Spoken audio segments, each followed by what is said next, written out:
Today I will talk about how can you select changer on your Reverso context app. We go to figure out the solution on how you can do that on your app. So you just follow this ways, then it's going to work with you. So all you have to do, so you just go above this sign here, click on it, and just click here in this sign.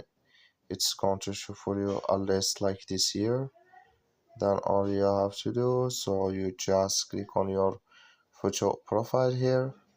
When you just click here on uh, photo profile, it's going to take you to this list here.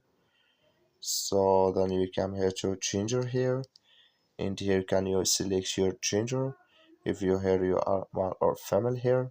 So that's all you have to do. That's all. Thank you for your watching. Don't forget to support us by liking and subscribe.